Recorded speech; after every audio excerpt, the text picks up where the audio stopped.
নমস্কার বন্ধুরা, সুবলয় রান্নাঘরে আপনাদের স্বাগত। আজ বানাবো আমি বাঁধাকপির নিরামিষ ঘন্ট।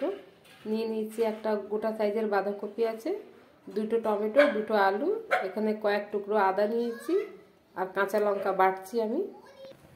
কড়াটা গরম হয়ে গেছে, দিয়ে দেবো সর্ষের তেল। তেলটা গরম হয়ে গেছে, দেবো অল্প হলুদ। আমি আলুগুলোকে ভেজে নেব।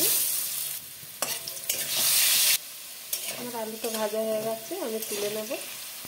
ফোড়নে দেবো 1.5 খানা শুকনো লঙ্কা, দুটো তেজপাতা, দুটো এলাচ, দুটো লবঙ্গ, একটা দারচিনি। দেবো 1 চামচ আদা বাটা। দেবো হলুদ গুঁড়ো, ধনে গুঁড়ো, জিরে গুঁড়ো। অল্প জল দিয়ে মশলাগুলো কষাবো। দেবো কাঁচা লঙ্কা বাটা,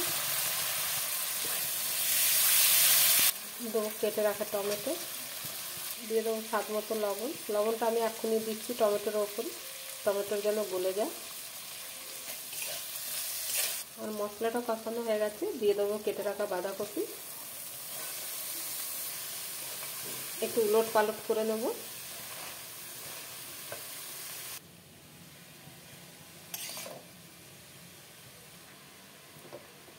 ঢাকনা লাগিয়ে দেবো।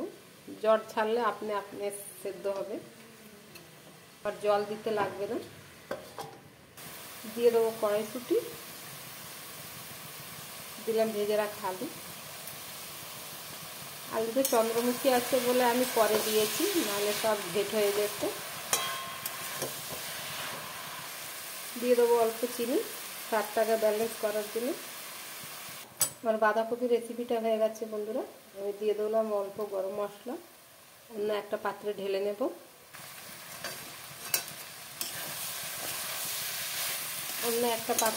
নিচ্ছি। নিরামিষ বাঁধাকপিটা রেডি হয়ে গেছে বন্ধুরা। যদি আপনাদের আমার এই ভিডিওটা ভালো লেগে থাকে তাহলে লাইক, কমেন্ট, সাবস্ক্রাইব অবশ্যই করবেন। ধন্যবাদ।